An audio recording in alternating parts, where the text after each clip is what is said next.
Hello mga katambays, bago ang lahat, Happy New Year pala. At habang sinasalubong namin ang bagong taon, ay nilabasan namin ito ng manok na ililitsyon. Bigay pala to ng pinsa namin, kaya habang hinihintay namin na magbaga yung apoy, ay nagkat na rin kami ng meat na lulutuin. Balak pala namin itong i-grill para gawin namin pulutan. At upang maluto ito ng maigi, ay kinat namin to into thin parts. Habang ginagawa namin yun, ay umiinom naman kami ng Red Horse. At nang nagsisimula ng magbaga yung uling na pinaapoy namin, ay ready na ang karne upang lutuin. Pero bago yun, ay nilagyan muna namin ito ng konting asin. At pagkatapos, ay sinimulan na namin itong painitan. At para mapadali ang pagluto nito, ay tinakpan namin upang mas mag-init pa ito. At habang naghihintay, at upang hindi masayang yung paa ng manok, isasalang na rin namin ito. Dahil sayang naman kung itatapon lang. At habang hindi pa naluluto ang karneng baboy, inasikaso muna namin ang manok na lilitsunin. Meanwhile, ito naman yung pulutan namin, malapit nang maluto. Dahil hindi pa ito luto, gumawa muna kami ng kakaibang pampalasa na ilalagay namin sa litsong manok.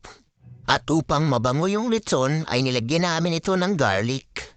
Together with onions, konting slice and dice, lagyan ng pamintang durog at magic syrup, at lagyan na rin ng konting asin. Pagkatapos, mekos-mekos mo na yan, insan. At nang natapos kaming gawin ng pampalasa, inilagay na namin ito sa loob ng manok. Mabuti pa yung manok, timplahan mo lang, masarap na.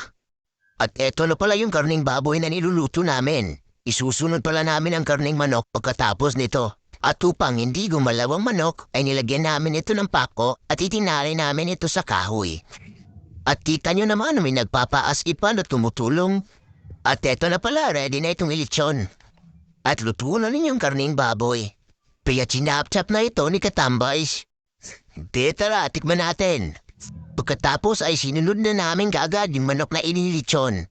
Malukya pala yung niluluto namin, kaya parang malungkot siya.